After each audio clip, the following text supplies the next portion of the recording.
अस्सलाम वालेकुम व्यूअर्स, आज मैं बनाने जा रही हूँ एक बहुत ही मज़ेदार सी डिश जिसका नाम है मटन अचारी। इसको बनाने के लिए सबसे पहले मैंने ले लिया है एक अच्छी कंपनी का अचार गोश्त मसाला और इसमें शामिल किया है लेमन जूस। इनको मिक्स करके अच्छा सा पेस्ट बना लूँगी और अब मैं इसको हरी मिर्चों के अंदर भरूँगी। इसके लिए मैंने ले ली हैं 3 से 4 हरी मिर्चियाँ और इनको दरमियान से कट लगाकर उनके सारे बीज निकाल दिए हैं। और अब चम्मच की मदद से मसाला इनके अंदर फिल करके मैंने इनको साइड में रख लिया है। यहाँ पर प्रेशर कुकर में मैं शामिल करने जा रही हूँ ऑयल और अब इसमें डालूंगी कटी हुई प्याज। प्याज डाल के मैं उसको फ्राई करूंगी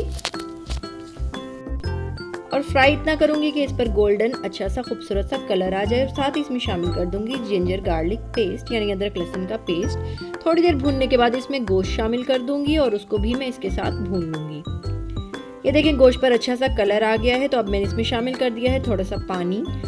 मसालों में इसमें शामिल करी हूँ नमक, लाल मिर्च पाउडर, अचार गोश्त मसाला और हल्दी पाउडर। और इसमें शामिल करने जा रही हूँ थोड़ा सा पानी और प्रेशर कुकर बंद करके मैं गोश्त को गला लूँगी तकरीबन 7 से 8 मिनट के बाद। अब मैं इसका पानी सुखाऊंगी।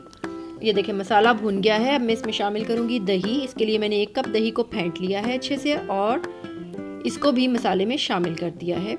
इसको तब तक मिक्स करना है जब तक कि अच्छे तरीके से आपको लगे कि ये एक जान हो गया। ये देखिए, और इसमें थोड़ा सा पानी शामिल कर दिया मज़ीद। अब मैं इसको थोड़ा हल्की आंच पर पकने दूंगी।